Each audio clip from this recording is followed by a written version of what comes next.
Hyderabad Shahpur Nagar main రోడ్డుపై దుండగులు పెట్రోల్తో దాడికి పాల్పడ్డారు. బైక్పై వచ్చిన ఇద్దరు దుండగులు రంగా భుజంగా థియేటర్ సమీపంలో ఆటో నడుపుతున్న హనుమంత్ అనే వ్యక్తిపై పెట్రోల్ పోసి నిప్పంటించారు. అనంతరం పరారయ్యారు. ఈ ఘటనలో ఆటో దగ్ధం కాగా డ్రైవర్ తీవ్రంగా గాయపడ్డాడు. స్థానికులు 108కి సమాచారం అందించారు. 108 వాహనం వెంటనే రాకపోవడంతో కాలిన గాయాలతో హనుమంత్ పడిన అవస్థలు చూసి స్థానికులు చలించిపోయారు.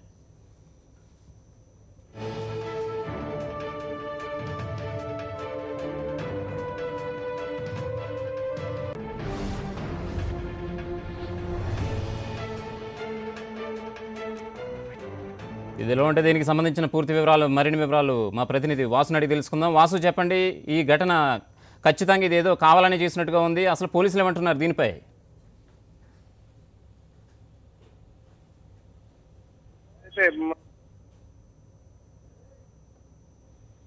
చెప్పండి వాసు. ఆటో డ్రైవర్ ను అందరూ చూస్తుండగానే పట్టపగలు ఇద్దరు దుండగులు ఆ పెట్రోల్ పోసి నిప్పంటించిన ఘటన సంచలనం కలిగిస్తుంది. కానీ హనుమంత్ అనేటువంటి ఆ స్థానికంగా ఉంటూ ఆటో నడుపుతున్నటువంటి హనుమంత్ అనే వ్యక్తి అది చాలా స్లోగా షమీర్పేట షాపూర్ నగర్ చౌరస్తాకు వెళ్తున్నటువంటి నేపథ్యంలో కూడా వెనకాలే ద్విచక్ర వాహనంపై వచ్చినటువంటి ఇద్దరు దుండగులు వారితో పాటు ఇచ్చిన పెట్రోల్ ను అతనిపై పోయడం జరిగింది. అందరూ చూస్తుండగానే అగ్నికి ఆవుతున్న నేపథ్యంలో స్థానికులంతా కూడా అతన్ని కాపాడే ప్రయత్నం చేశారు. పూర్తిగా తీవ్ర గాయాల పడినటువంటి హనుమంతును ప్రస్తుతం ఆసుపత్రికి తరలించారు. దాదాపు 70% పైగా గాయాలవడంతో కూడా అతని పరిస్థితి విషమంగా మారింది. కానీ ఈ హనుమంత్ పై ఇంత దారుణంగా అంటే అందరూ చూస్తుండగానే ఇట్లా హత్య చేయడానికి ప్రయత్నించినటువంటి వ్యక్తులు ఎవరైనా మాత్రం తెలియాల్సి ఉంది.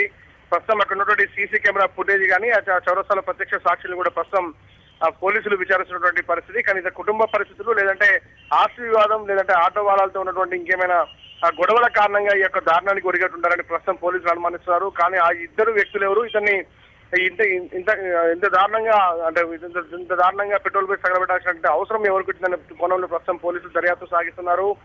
ప్రస్తుతం ఆటో డ్రైవర్ కుటుంబ సభ్యుల్ని కూడా పిలిపించి మాట్లాడే ప్రయత్నం చేస్తున్నారు. కానీ ఆటో డ్రైవర్ మాత్రం పూర్తి గాయాల పడిన నేపథ్యంలో కూడా ప్రస్తుతం ఆసుపత్రి తరలించి చికిత్స అందుతున్న పరిస్థితి. ఇప్పుడు ఆయన పరిస్థితి ఎలా ఉంది? ఆటో డ్రైవర్ పరిస్థితి దాదాపు 70% పైగా గాయాలయ్యాయి. పెట్రోల్ గాయాలు కావడంతో కూడా అతను నడి రోడ్డు పైన అందరూ చూసిన పడిపోయిన నేపథ్యంలో కూడా స్థానికులంతా కూడా అతన్ని మంటలు ఆర్పివేసి ఆసుపత్రి తరలించారు. మరి ఒక 48 గంటలు దాటితేమని ఆ హనుమంతు పరిస్థితి మాత్రం చెప్పలేని పరిస్థితి. వైద్యులు ప్రస్తుతం అతనికి ఇంటెన్సివ్ కేర్ లో కూడా చికిత్స అందిస్తున్నారు. 70% పైగా గాయాలయ్యాయని చెప్పిన పరిస్థితుల్లో హనుమంతుకు సంబంధించి మొత్తం మీద మరొక 48 గంటలు దాటితే కానీ హనుమంతు పరిస్థితి చెప్పలేము. కాకపోతే ఈ యొక్క కేసు అంటే పోలీసులు కూడా కేసు నమోదు చేసుకున్నారు. ఇప్పటికే వాటి ప్రత్యేక టీంలను ఏర్పాటు చేయడం జరిగింది. ఆ ఇద్దరు దుండగులు ఎవరు అనేది మా కోణంలో ఆ సీసీ కెమెరా మెయిన్ చౌరస్తాలో ఈ హనుమంత్ ఎక్కడి నుంచి వస్తున్నాడో వెనకాల ఫాలో అయినటువంటి కూడళ్లు కావచ్చు, లేదంటే అతని స్నేహితులకు సంబంధించినటువంటి వ్యక్తులు కావచ్చు, ఇతని క్లోజ్ గా పోయేటువంటి వ్యక్తులు మరి కుటుంబ సభ్యులను కూడా ప్రస్తుతం పోలీసులు ప్రశ్నిస్తున్నారు. కానీ వాళ్ళిద్దరిని పట్టుకునే ప్రయత్నం చేస్తున్నారు. వాళ్ళిద్దరు దొరికితే కానీ ఎందుకు ఈ దారుణానికి గురిగట్టనేది మాత్రం మిషన్ వీడే అవకాశం ఉంది. Okay, thank you Vasu, thanks for updates.